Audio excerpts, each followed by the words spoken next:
And we continue on this Wednesday morning. I have Lisa Good in our studio. She's a cybersecurity expert, mom of four, and talking about a really important topic.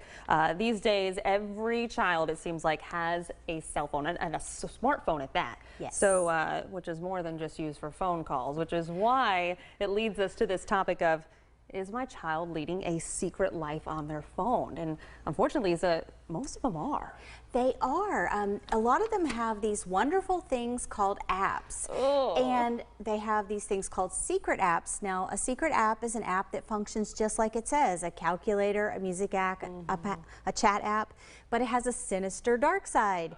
It lets them hide photos, videos, and phone calls and text messages, which is how kids get involved in crime, drug addiction, ruin their academic future. Some even end up dead.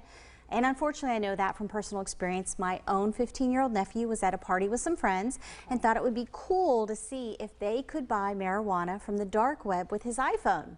My nephew succeeded. He was busted by the police, expelled from school, kicked out of Boy Scouts, and the goal he had to be a pilot in the Air Force, whoosh, gone, all before he was old enough to drive.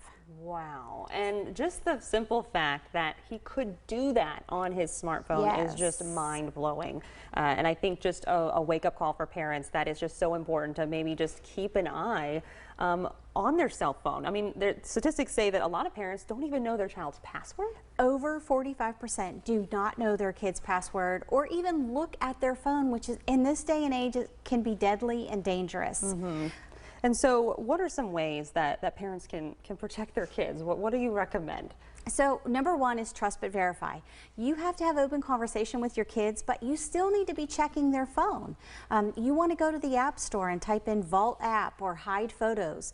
Scroll through the apps, see if anything's installed already. If there is, sit down and have a conversation. Say, hey, I know this is a secret app. Show me what's in there. Another great thing is set up monitoring tools and parental controls. And the reason I say monitoring tools is because a lot of these apps are rated for ages 4 and up and everyone. So even if you have the standard parental controls set up, which you should, your kids can still download these apps. So monitoring tools is essential in today's digital world. And you know, a lot of times we're starting to see kids with cell phones a lot earlier as well. So we're kind of exposing them to those dangers so much more at a younger age. Do you have any suggestions for maybe when a child should be even getting a cell phone? I would say a child does not need a smartphone until they're 15, 16 years old.